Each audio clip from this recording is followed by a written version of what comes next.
नमस्कार दोस्तों। आज मैं बचपन की एक छोटी सी घटना लेकर आपके सामने प्रस्तुत हुआ हूँ।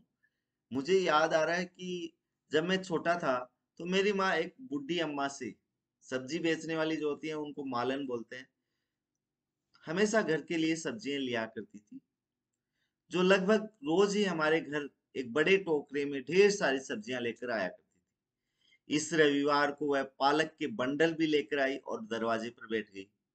माँ ने पालक के दो चार बंडल हाथ में लेकर सब्जी वाली से पूछा, पालक कैसे दी? सस्ता है दीदी, 1 रुपया बंडल, सब्जी वाली ने कहा। माँ ने कहा, ठीक है, 2 रुपए में 4 बंडल दे दे। इसके बाद कुछ देर तक दोनों अपने अपने ऑफर पर झिक झिक खिटपिट करते रहे। सब्जी वाली कुछ नाराजगी जताते हुए बोली, इतनी तो मेरी खरीदी भी नहीं है दीदी।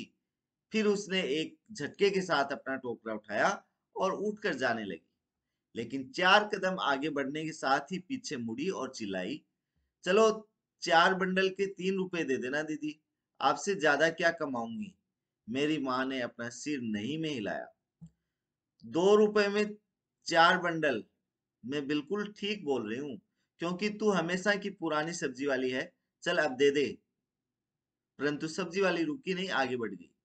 शायद वे दोनों एक दूसरे की रणनीतियों को भली भांति जानते थे, और यह खरीदने और बेचने वालों के बीच रोज ही होता होगा।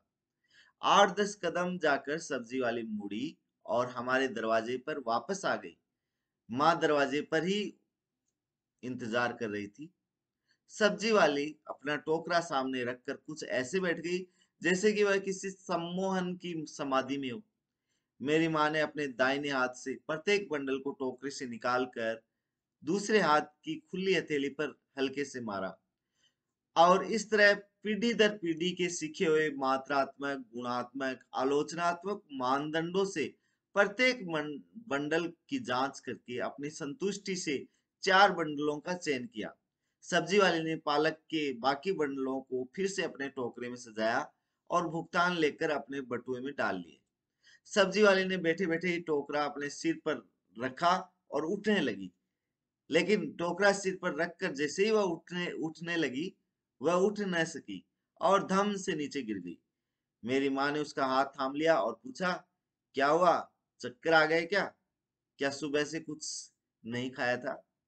सब्जी वाले ने कहा, नहीं दीदी, चावल कल खत्म हो गया था। आज की कमाई से मुझे कुछ चावल खरीदना है, घर जाकर पकाना है, उसके बाद ही हम सब खाएंगे। मेरी माँ ने उसे बैठने के लिए कहा, फिर फुर्ती से अंदर चली गई और चपाती सब्जी के साथ तेजी से वापस आई और सब्जी वाली को दी।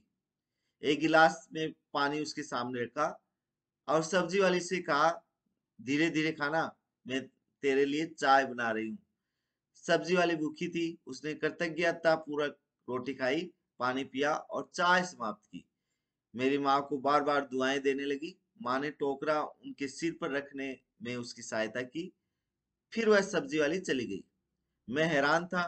मैंने माँ से कहा, माँ, आपने 2 रुपए की पालक की भाजी के लिए मोल भाव करने में इतनी कठोरता दिखाई, लेकिन उस सब्जी वाली को इतने अधिक मूल्य का भोजन देने में कई गुना अधिक उदार बन गई।